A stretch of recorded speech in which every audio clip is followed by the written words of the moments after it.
どうもこんにちは、りゅうチャンネルのりゅうです。今日はマーバいないんですけど、今日はホテルに来ました。なんだっけ、ちくらつなぐ。ちくらつなぐホテルに来ました。はーい。今日は焚き火をやります。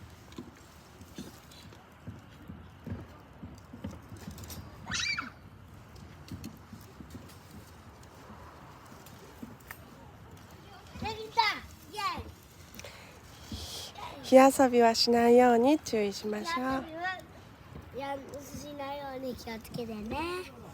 じゃあ、はいまたね、バイバイ。